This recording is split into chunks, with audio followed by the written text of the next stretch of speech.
Hello fighters, welcome back to my channel. ഞാൻ അനുമോൾ ജാലി തോട്ടത്തുമ്യാലിൽ. അപ്പോ നമുക്കിന്നൊരു ഗ്രാമർ ഗെയിം കളിച്ചാലോ? ഗ്രാമർ ഗെയിം എന്ന് പറഞ്ഞു കഴിഞ്ഞാല് ഞാൻ 5 ക്വസ്റ്റ്യൻസ് തരും, 5 ട്രിക്കി സെന്റൻസസ്. ആ സെന്റൻസുകളിൽ കോമൺ ആയിട്ടുള്ള കുറച്ച് ഗ്രാമർ മിസ്റ്റേക്സ് ഉണ്ടാവും. ആ ഗ്രാമർ മിസ്റ്റേക്സ് നിങ്ങൾ കണ്ടുപിടിക്കണം. അപ്പോൾ നമുക്ക് ഗെയിമിന്റെ അവസാനം നിങ്ങൾക്ക് എത്ര സ്കോർ കിട്ടിയെന്ന് നോക്കാം. അതിന് എന്ത് ചെയ്യണം എന്നറിയോ? ഒരു പേപ്പർ എടുക്കുക, സ്കോർ എഴുതി വെച്ചോളാം. ക്വസ്റ്റ്യൻ എത്ര ശരിയായി, എത്ര തെറ്റിപ്പോയി എന്നുള്ളത് ലാസ്റ്റ് പറയണം കേട്ടോ. ഗെയിം സ്റ്റാർട്ട് ചെയ്യുന്നതിന് മുമ്പ് ഗെയിമിന്റെ റൂൾസ് പറയാം. ഓരോ ക്വസ്റ്റ്യനും 10 സെക്കൻഡ് വീതം നിങ്ങൾക്ക് കിട്ടും. ആ 10 സെക്കൻഡ് നിങ്ങൾ അതിനെപ്പറ്റി ആലോചിച്ച് ആൻസർ എന്താന്ന് എഴുതി വെക്കണം. എന്നിട്ട് ഞാൻ ആൻസർ പറയും. അപ്പൊ നിങ്ങളുടെ ആൻസറും എന്റെ ആൻസറും സെയിം ആണോ എന്ന് നോക്കണം. First question: everyone have to complete the assignment by Monday.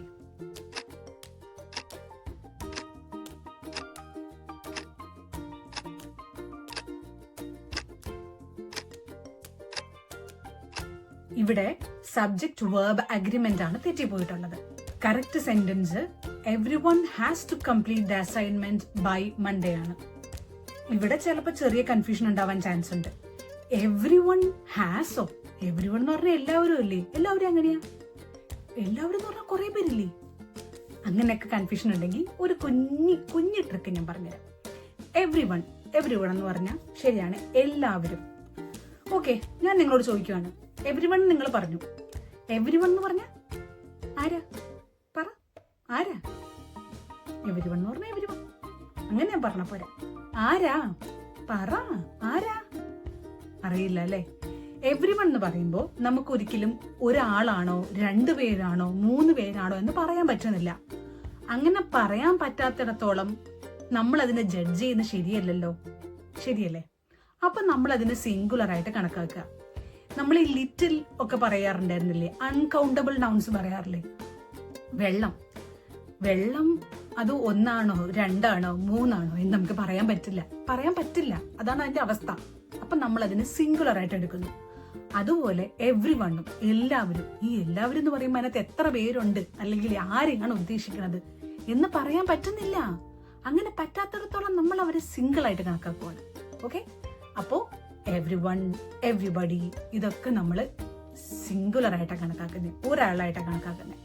അതുകൊണ്ടാണ് everyone has, everyone was എന്നൊക്കെ പറയുന്നത്. ഇങ്ങനെ ട്രിക്കൊക്കെ ഉപയോഗിച്ച് പഠിക്കാൻ ഒരു രസമൊക്കെ ഇല്ലേ? ശരിയല്ലേ? ഇതൊക്കെ പറഞ്ഞു കഴിഞ്ഞാൽ, ഇങ്ങനെയൊക്കെ ചിന്തിച്ചു കഴിഞ്ഞാൽ പിന്നെ തെറ്റുമോ? ഇല്ല. ഇങ്ങനെ തെറ്റാതെ ഇംഗ്ലീഷ് ഗ്രാമർ നിങ്ങൾക്ക് പഠിക്കണമെങ്കിൽ എന്റെ ഇംഗ്ലീഷ് ഗ്രാമറിന്റെ കോഴ്സിനകത്ത് ജോയിൻ ചെയ്യാൻ മറക്കണ്ട. അതിന്റെ ലിങ്ക് താഴെ ഡിസ്ക്രിപ്ഷൻ ബോക്സിനകത്തും പിന്റെ കമന്റിനകത്തും കിടപ്പുണ്ട്. പിന്നെ ഇതുപോലത്തെ കുറെ വീഡിയോസ് എന്റെ യൂട്യൂബ് ചാനലിലും ഉണ്ട്, പോയി നോക്കണേ. അടുത്ത question: he likes playing basketball, listening to music and to swim.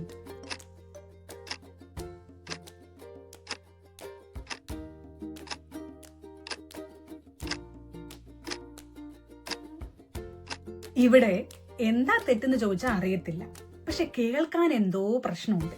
ഒരു ഒഴുക്കില്ല അല്ലേ? അത് തന്നെ അവിടുത്തെ കാര്യം. ഒരു കൺസിസ്റ്റൻസി ഇല്ല. ഒരു സെന്റൻസില് പലതരത്തിലുള്ള വേർബുകൾ ഇങ്ങനെ വരുമ്പോ, പല വേർബ്സ് വരുമ്പോ എല്ലാം ഒരുപോലെ ഇരിക്കണം. അല്ലാതെ ഒരിടത്ത് സ്വിമ്മ്, ഒരിടത്ത് റീഡിങ്, ഒരിടത്ത് റൈറ്റിംഗ്, അങ്ങനെ വരാൻ പാടില്ല. സോ ഈ സെന്റൻസിലെ ഫ്ലോ കറക്റ്റ് ആക്കിയ സെന്റൻസ് കറക്റ്റ് ആയി. അപ്പൊ ഏറ്റവും മിനിമം ചേഞ്ച് വേണം വരുത്താൻ. അതുകൊണ്ട് എപ്പോഴും നമുക്കൊരു സെന്റൻസ് ശരിയാക്കാൻ പറഞ്ഞാൽ അതിൽ ഏറ്റവും കുറച്ച് തിരുത്തലുകളെ വരുത്താവുള്ളൂ. ആ രീതിയിൽ വേണം നമ്മൾ ആ സെന്റൻസിനെ ശരിയാക്കാൻ. പലപ്പോഴും നമുക്ക് തെറ്ററിയാം, പക്ഷെ ആ തെറ്റിനെ എങ്ങനെ ശരിയാക്കണം എന്ന് അറിയണ്ടാവില്ല. അപ്പൊ എപ്പോഴും ഇത് ഓർത്തോള, ഏറ്റവും ചെറിയതായിട്ട് മാത്രം വളരെ കുറച്ച് മാറ്റങ്ങളെ ഒരു സെന്റൻസിൽ വരുത്താവുള്ളൂ. അപ്പോഴാണ് നമുക്കത് കറക്റ്റ് ആൻസർ ആയിട്ട് വരുന്നത്. അപ്പൊ correct answer: he likes playing basketball, listening to music and swimming. അപ്പൊ പ്ലേയിങ്, ലിസണിങ്, സ്വിമ്മിങ് എല്ലാം ING-ലല്ലേ? അടുത്ത question: do you know whom is coming to the party?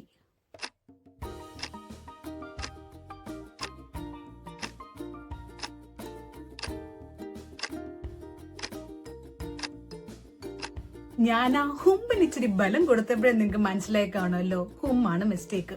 ഹും എന്ന് പറഞ്ഞാൽ ആര് എന്ന മീനിങ്ങിലാണ് വരുന്നത്. ഒരു എക്സാമ്പിൾ പറയാവേ, this is the person whom I met yesterday. ഞാൻ ഇന്നലെ പരിചയപ്പെട്ട ആള് ആരാണോ അയാൾ ഇതാണ്. പ്രോപ്പർ മലയാളത്തിലോട്ട് വരുമ്പോൾ അതിന്റെ അർത്ഥം അങ്ങനെ കൃത്യമായിട്ട് വരത്തില്ല. പക്ഷെ സെന്റൻസിന്റെ യൂസേജ് ഇങ്ങനെയാ വരുന്നത്. ഹും അല്ല, ഈ സെന്റൻസിൽ ഹു ആണ് വരേണ്ടത്. അപ്പൊ correct answer, do you know who is coming to the party? Whom ഒരു റിലേറ്റീവ് പ്രോണൗൺ ആണ് കേട്ടോ. ഹു ഒരു സബ്ജക്റ്റീവ് പ്രോണൗണും. ഈ ഗ്രാമർ ഗെയിം ചലഞ്ചിലെ ക്വസ്റ്റ്യൻ എങ്ങനെയുണ്ട്? കൊള്ളാമോ? കൊള്ളാമെങ്കിൽ ലൈക്ക് ചെയ്യണം കേട്ടോ. ലൈക്ക് ചെയ്താലേ അറിയുള്ളൂ നിങ്ങൾക്ക് ഈ സെഷൻ ഇഷ്ടപ്പെട്ടു എന്ന് എനിക്ക് മനസ്സിലാവണ്ടേ. മനസ്സിലാവണമെങ്കിൽ ലൈക്ക് ചെയ്യേ. ലൈക്ക് ചെയ്ത് കഴിഞ്ഞെങ്കിൽ നമുക്ക് അടുത്ത ക്വസ്റ്റ്യനിലോട്ട് പോവാം. അടുത്ത ക്വസ്റ്റ്യൻ ഇതാണ്. The package was delivered by the courier yesterday. Didn't it?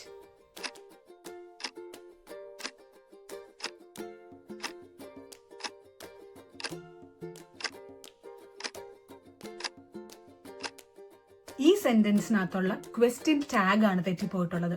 Question ടാഗിനെ പറ്റി ഡീറ്റെയിൽ ആയിട്ട് ഒരു പ്ലേലിസ്റ്റ് തന്നെ ഈ യൂട്യൂബ് ചാനലിനകത്ത് കിടപ്പുണ്ട്. നിങ്ങൾ പോയി നോക്കിക്കഴിഞ്ഞാൽ ക്വസ്റ്റ്യൻ ടാഗ് മൊത്തം അതിനകത്ത് നിന്ന് തന്നെ പഠിക്കാം. ഭയങ്കര എളുപ്പമാണ് ക്വസ്റ്റ്യൻ ടാഗ് കേട്ടോ.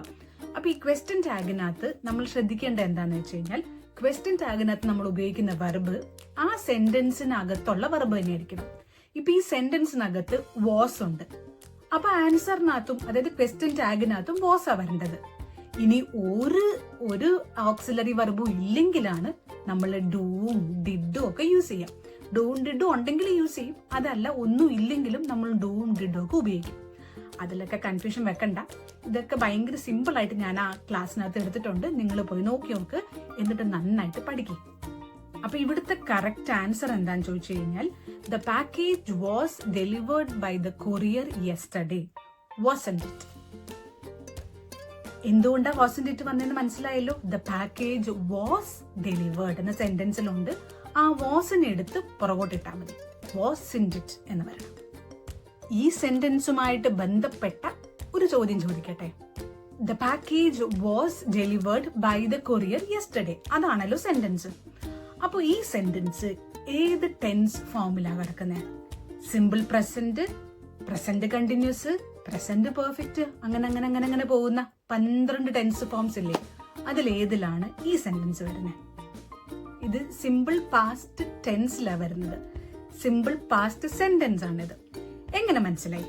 ഒരൊറ്റൊരു സിഗ്നലേ ഉള്ളൂ. നമുക്കേ റോട്ടിൽ പോകുമ്പോൾ പലതരത്തിലുള്ള സിഗ്നൽ ഉണ്ട്. റെഡ്, ഗ്രീൻ ഇല്ലേ? അതൊക്കെ ഓരോന്ന് ഇൻഡിക്കേറ്റ് ചെയ്യും. റെഡ് വരുമ്പോൾ നിർത്തണം, ഗ്രീൻ വരുമ്പോൾ പോകണം, അങ്ങനെയാണല്ലോ. അതേപോലെ സെന്റൻസുകളും ഏത് ടെൻസിലാണ് എന്ന് അറിയാൻ വേണ്ടി അതിനകത്ത് കുറച്ച് സിഗ്നൽ വേർഡ്സ് ഉണ്ടാവും. ഈ സെന്റൻസിനകത്തുള്ള സിഗ്നൽ വേർഡാണ് യെസ്റ്റർഡേ. ഈ ഗ്രാമർ ഗെയിം ചലഞ്ചിന്റെ വേറൊരു സെഷനകത്ത് ഞാൻ നിങ്ങൾക്ക് സിമ്പിൾ പ്രസന്റ് ടെൻസിന്റെ സിഗ്നൽ വേർഡ് പറഞ്ഞു തന്നായിരുന്നു ഇല്ലേ? അതേപോലെ സിമ്പിൾ പാസ്റ്റ് ടെൻസിന്റെ സിഗ്നൽ വേർഡ് ഞാനിപ്പോ പറഞ്ഞു തരുവാണ്. യെസ്റ്റർഡേ സിമ്പിൾ പാസ്റ്റ് ടെൻസിന്റെ ഒരു സിഗ്നൽ വേർഡ് ആണ്. ഒത്തിരി സിഗ്നൽ വേർഡ്സ് ഉണ്ട് കേട്ടോ, അതിലൊരെണ്ണമാണ് ഇത്. ഇതുപോലത്തെ സിഗ്നൽ വേർഡ്സ് ഒക്കെ ഉപയോഗിച്ച് എളുപ്പത്തിൽ ഇംഗ്ലീഷ് ഗ്രാമർ പഠിക്കണമെന്നുണ്ടെങ്കിൽ എന്റെ ഇംഗ്ലീഷ് ഗ്രാമറിന്റെ കോഴ്സിനകത്ത് ഇതൊക്കെ ഞാൻ ഇൻക്ലൂഡ് ചെയ്തിട്ടുണ്ട്. അതൊക്കെ പഠിക്കണമെന്നുണ്ടെങ്കിൽ ഡിസ്ക്രിപ്ഷൻ ബോക്സിനകത്തുള്ള ലിങ്കിനകത്തോ അല്ലെങ്കിൽ കമന്റ് സെക്ഷനകത്തോ കയറി നോക്കാവുന്നതാണ്. ഇനി കോഴ്സിൽ ജോയിൻ ചെയ്യാൻ എന്തെങ്കിലും ഡൗട്ട് ഉണ്ടെങ്കിൽ ഒരു മടിയും വിചാരിക്കേണ്ട, ചോദിച്ചോളൂ. കമന്റ് സെക്ഷനിൽ ചോദിച്ചാൽ മതി. ഞാൻ എപ്പോഴും റെഡിയാണ് ആൻസർ പറഞ്ഞുതരാൻ കേട്ടോ. അടുത്ത question. The dog wagged its tail when it saw me.